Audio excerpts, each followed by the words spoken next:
आप सभी को मेरा नमस्कार। मॉडर्न हिस्ट्री जो हम लोग पढ़ रहे थे उसी में आज हम लोग पढ़ेंगे लॉर्ड कैनिंग। हम लोग पढ़ रहे थे भारत के गवर्नर जनरल। लास्ट में हमने डिस्कस किया था लॉर्ड डलहौजी। लॉर्ड डलहौजी के बाद हम डिस्कस करेंगे लॉर्ड कैनिंग, जिनका कार्यकाल है 1856 से 1862 तक। अब लॉर्ड कैनिंग ये भी बहुत ही ज़्यादा इम्पॉर्टेंट हैं, कई बार एग्जाम में क्वेश्चन बनते हैं और लोग कंफ्यूज भी हो जाते हैं। तो जैसे कि हमने पिछले क्लास में पढ़ा डलहौजी, तो डलहौजी की बाद कौन बनता है भारत का governor general? Lord Canning. Lord and Canning 1856 में भारत के गवर्नर जनरल बनते हैं और भारत के गवर्नर जनरल ही नहीं कहा जाए, भारत के अंतिम गवर्नर जनरल बनते हैं। भारत के अंतिम गवर्नर जनरल बनते हैं, ठीक है, अंतिम गवर्नर जनरल।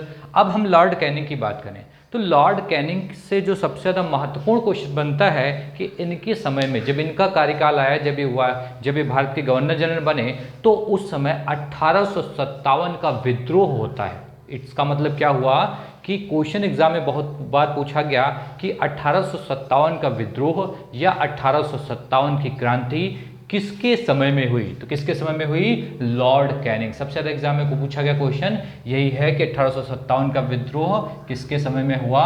तो लॉर्ड कैनिंग के समय में हुआ। अब 1857 की क्रांति या विद्रोह, इस पर हम अगली क्लास में पूरी वीडियो बनाएंगे, उसे अच्छे से समझेंगे। यहाँ पर आप बस इतना समझिए कि लॉर्ड कैनिंग के समय में 1857 का विद्रोह हुआ था।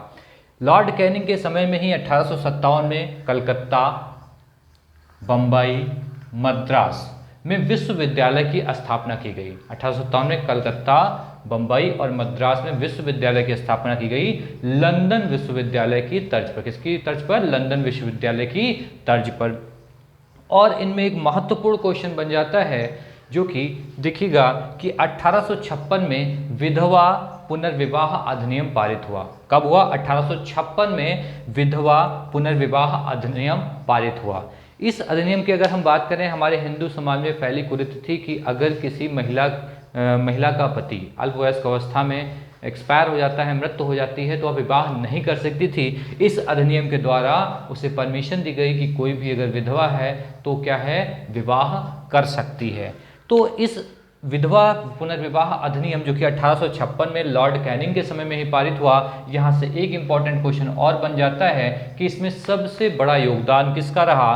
तो 16 जुलाई को जो ये अधिनियम पारित हुआ, इसमें सबसे बड़ा योगदान रहा ईश्वर चंद्र विद्यासागर का। किसका? ईश्वर चंद्र विद्यासागर का सबसे बड़ा योगदान रहा। इन्होंने इस विधवा पुनर्विवाह अधिनियम के लिए बहुत सारे सराहनीय कदम उठाए। तो ये भी बहुत इंपॉर्टेंट बन जाता है कि विधवा पुनर्विवाह अधिनियम किसके समय में पारित हुआ था। और यही विधवा पुनर्विवाह कहीं ना कहीं जो 1857 की क्रांति होती है वो भी एक इसका कारण बनती है, क्योंकि इससे पहले समाज में बहुत सारी जैसे सती प्रथा जैसी चीज़ें हम पढ़ चुके हैं। सती प्रथा हुआ, विधवा पुनर्विवाह अधिनियम हुआ, तो इन सब पे डिस्कस हम लोग 1857 की क्रांति में करेंगे। उसके बाद क्या होता है कि लॉर्ड कैनिंग जब भारत के गवर्नर जनरल थे तो इनके समय में क्या हुआ? 1857 का विद्रोह हुआ। विद्रोह में अगर बात करें तो भारतीयों की पराजय हुई, असफल रहा। 1857 का विद्रोह असफल रहा, लेकिन उससे कुछ परिणाम हुए। परिणाम क्या हुए कि तब क्या 1858 का अधिनियम आ गया। 1858 का अधिनियम कैसे आया? 1858 के महारानी विक्टोरिया की उद्घोषणा द्वारा भारत में ईस्ट इंडिया कंपनी के शासन को समाप्त कर दिया गया। ईस्ट इंडिया कंपनी के शासन को समाप्त कर दिया गया किसके द्वारा? महारानी विक्टोरिया के उद्घोषणा द्वारा। कब? 1858 में। और भारत का शासन सीधे ब्रिटिश ताज के अंतर्गत आ गया। तब महारानी विक्टोरिया ने क्या किया? 1858 का अधिनियम पारित किया। इसके द्वारा अब क्या कहा गया? जो भारत का गवर्नर जनरल था अब वो क्या कहलाएगा? भारत का वायसराय कहलाएगा। ठीक है, तो किस अधिनियम के द्वारा भारत का गवर्नर जनरल भारत का वायसराय कहलाएगा? तो 1858 के अधिनियम द्वारा अब भारत का गवर्नर जनरल भारत का वायसराय कहलाएगा। इस तरीके से लॉर्ड कैनिंग जो भारत के अंतिम गवर्नर जनरल थे, वही 1858 के अधिनियम द्वारा अब भारत के प्रथम वायसराय कहलाएंगे। पॉइंट पे ध्यान दीजिएगा, अंतिम गवर्नर जनरल और 1858 के अधिनियम द्वारा भारत के प्रथम वायसराय कहलाएंगे। किसके द्वारा? महारानी की उद्घोषणा के द्वारा, महारानी विक्टोरिया के उद्घोषणा के द्वारा। और क्या हुआ कि 1800 अधिनियम का पारित हुआ, जिसके द्वारा अब ये वायसराय कहला जाएगा।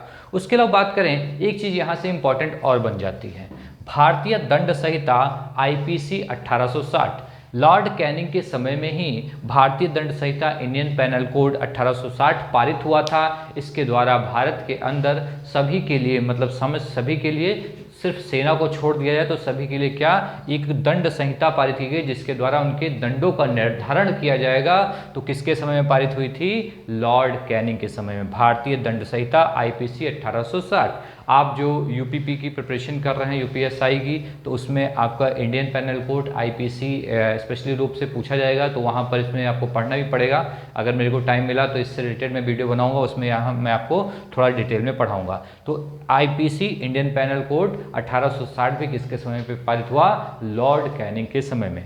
अगली क्लास में हम लोग इसी लॉर्ड कैनिंग के समय में हुआ 1857 के विद्रोह को डिस्कस करेंगे। आज के लिए इतना ही, बहुत बहुत धन्यवाद।